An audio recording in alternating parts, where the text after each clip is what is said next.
Thank you, Jan. As Jan said, my name is Bruce Buckmaster. I'm a public at large member of the board of OWEB and began chairing the OWEB's climate committee a couple years ago.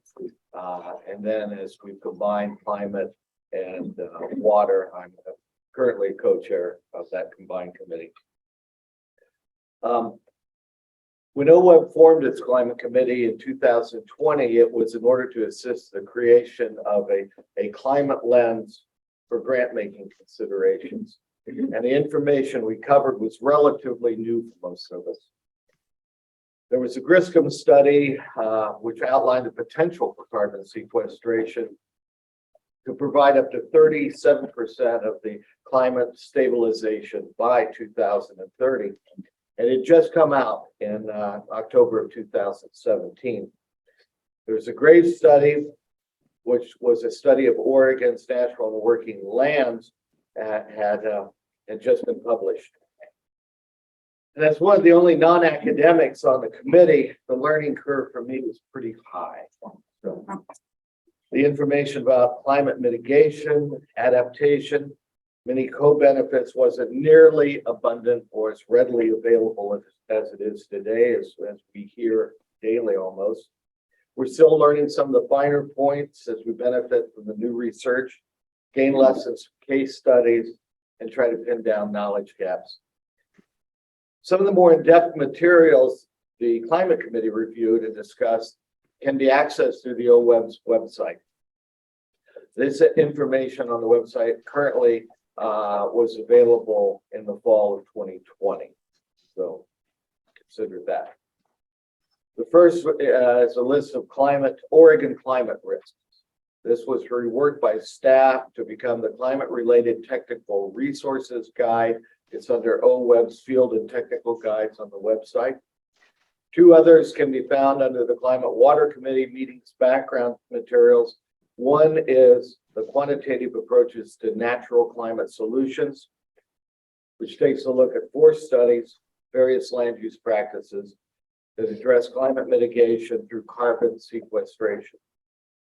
The U.S. Carbon Mapper, an interactive tool that provides a breakdown of 11 of the land use practices that represent 60% of the U.S.'s climate solution potential, is also a part of that material.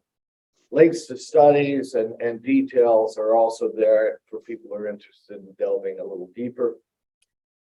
Another important piece of material is the nature-based solutions for climate adaptation, which provides an overview of land use practices that can work together across landscapes to build resistance and adapt to the impacts of climate change.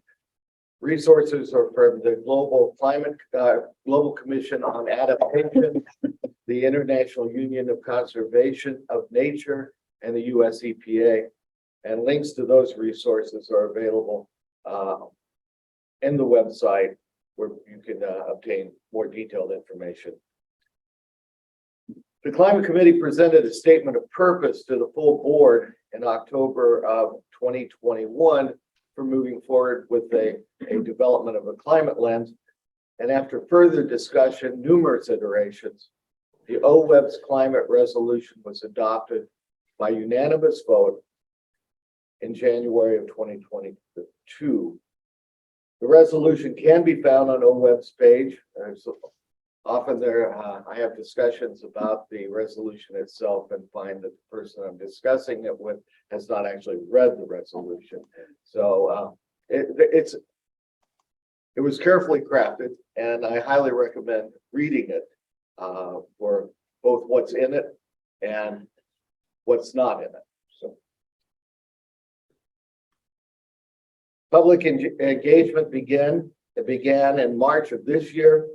And OWEB staff is currently organizing a rulemaking advisory committee for further input regarding the climate-focused evaluation criteria. Lisa mentioned that yesterday. The lens will ultimately be able to be applied across all of OWEB's grant types, including those related to OAHP. While many of OWEB's grantees have already been doing the work that has co-benefits related to climate, The climate lens will assist OWEB in prioritizing and accounting for this work. It will also assist grantees with articulation and evaluation of their activities, while also increasing awareness of the many co-benefits of the various land use practices available for addressing climate mitigation. While it's not mentioned by name in the resolution, it embodies land use practices that are known, commonly known as nature-based solutions in BS and natural climate solutions in CS. Well, it's the latter, the NCS, that deals specifically with climate mitigation. I want to touch upon nature-based solutions as well, since it's an umbrella term for the different approaches that can they can support more than one outcome, including climate mitigation outcomes of the natural climate solutions through carbon sequestration and reduced emissions. It may be because of this, along with the potential monetary benefits from ecosystem services, that we continue to see more information and funding recently becoming available for nature-based solutions. Let's go back to the last one. Slide 2. Yeah. The most general, globally accepted definition of nature-based solutions has been provided by the IUCN since 2016. On March 2nd of this year, 193 member countries of the UN Environmental Assembly, including the US, formally adopted a definition based on the IUCN's framework and incorporated them as solutions for supporting sustainable development. And the definition is, and I quote, nature-based solutions are actions to protect, conserve, restore, sustainably use and manage natural or modified terrestrial, freshwater, coastal, and marine ecosystems, which address social, economic, and environmental challenges effectively and adaptively, while simultaneously providing human well-being, ecosystem services, resilience, and biodiversity benefits. Next slide. There are certain global standards that are articulated for nature-based solutions, design at landscape scale, net gains for biodiversity, economic feasibility, inclusive governance, balancing the trade-offs, adaptive management, mainstreaming sustainability, addressing societal changes, disaster risk reduction, and go on and on. Natalie Seaton, founding director of Nature-Based Solutions Initiative at the University of Oxford, points out that nature-based solutions resonates as an umbrella term for, quote, different approaches that involve working with nature for societal benefits, such as ecosystem, disaster risk reduction, agroecology, green infrastructure, or natural climate solutions. Major advantage of applying nature-based solutions is that it encourages the recognition of a wider range of outcomes of a given intervention than do the more specific terms. Next slide. So natural climate solutions.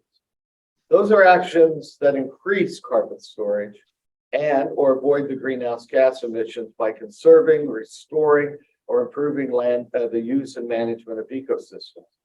While maximizing the climate mitigation potential of nature, they also provide co-benefits, improve soil, improve air and water quality, increase biodiversity habitat, increase resilience to climate change.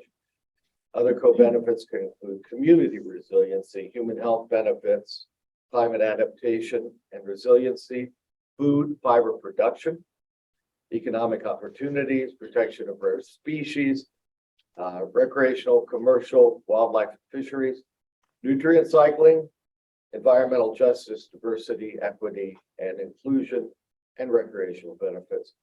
Consolidating the various land use practices in the 4 natural climate solutions, the committee found that there are nearly 30 ways to reduce emissions or increase carbon storage, spanning forests and woodlands, agricultural land, grasslands, shrublands, in riparian zones, urban, wetlands and peatlands and intertidal zones. In her 2019 TED Talk on soil carbon, biogeochemist Asmeret Berge said that soil can help to fight climate change. Quote, if we only stop treating it like dirt. He went on to point out that there are about, and this always floors me, I have a hard time reading these numbers. There are about 3,000 billion metric tons of carbon in the soil globally. That's about 2 times more than in all Earth's vegetation and air combined. Yet about half of the world's soils are currently considered degraded. Improving soil health will not only improve nutrition for plants, humans, and animals alike, but it can also help mitigate some of the effects of climate change and have a huge impact on reducing atmospheric carbon. Slide 5. Natural climate solutions co-benefits. Most people appreciate good air and water quality. It's likely that few are interested in improved soil and increased biodiversity habitat, and maybe fewer might be concerned about increasing resilience to climate change. For now, what doesn't seem to get enough attention are the potentials for increased socioeconomic benefits like health and well-being, increased property values, lower energy costs, reduced air temperatures, better working conditions, and increased food security, just to name a few of the co-benefits. Next slide.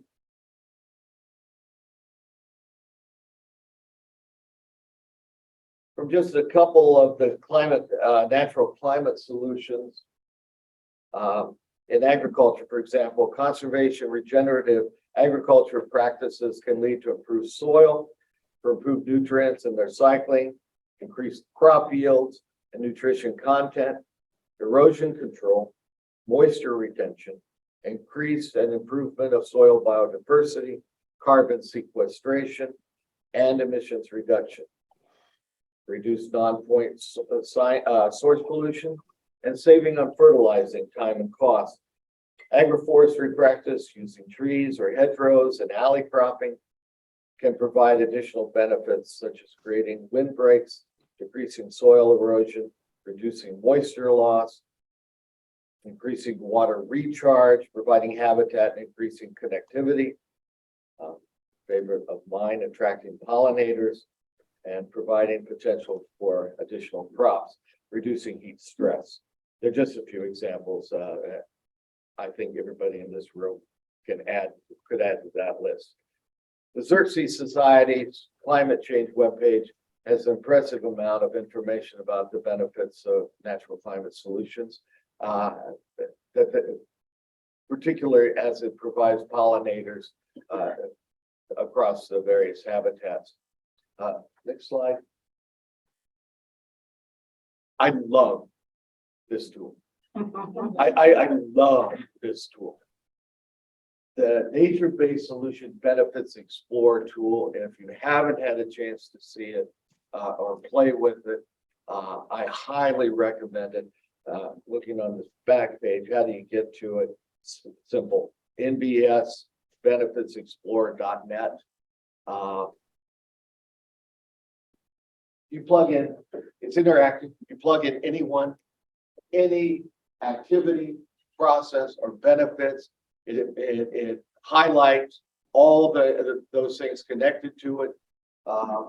So in this one on plant vegetation buffers, it starts highlighting in the processes, regulation of water, everything that's dark here. It also shows the benefits, those that are darker, and it's just a phenomenal piece.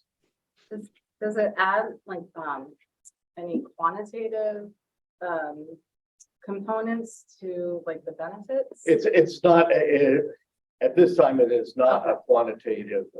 It's not a calculator, Right. Which again would be great. Well, like that's helpful for grants. Or So it absolutely Yeah, would okay, be. Yeah, thank you. Okay. It's a high-level overview of the types of nature-based solutions, related benefits, but it points you in the right direction. Searchable. So Now, at our last meeting in September, the Climate Water Committee, Taylor presented what we learned about the Imperial Stock Ranch, and he's going to be talking about that. I just wanted to mention how grateful I was to Jan and the association for the invite. It was learned a great deal. The next slide, you can see it. So, voluntary carbon markets. Along with assisting the formalization of the climate lens and assisting with strategies associated with the implementation of our climate resolution, the committee has established a standing agenda item for gathering information gathering and discussion on the voluntary carbon market and its potential role with OWEB projects. Undoubtedly, it's going to come up, and OWEB would be well served to have some policy in place to address the impact of voluntary carbon markets, participation of projects within the voluntary carbon market, and the long-term, based upon value and the long-term sustainability of the project. The incentives for land stewardship and climate mitigation provided by voluntary carbon market are worth learning more about for us on the committee. Especially interesting is the concept of aggregating projects that could efficiently deliver benefits at landscape scale, give more people a chance to participate than might otherwise.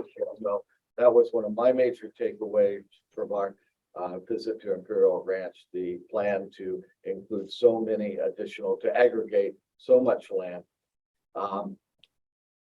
OWEB has the entire program of focused investment partnerships to look more at landscape scale, long-term projects, and the ability to aggregate also can achieve those goals even through open solicitation process.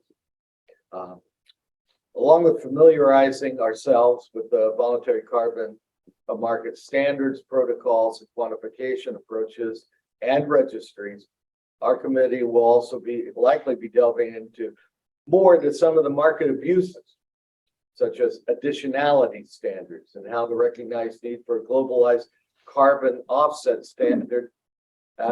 There's a need for that with stricter compliances, tighter standards. A lot of that is being addressed by organizations like the Integrity Council of the Voluntary Carbon Market, which was established in March of this year. Challenges associated with permanence, accurate measuring, monitoring, reporting, and verification are also some of the things we'll be looking at. Thank you for inviting me to present my layperson's perspective as a co-chair. Last slide.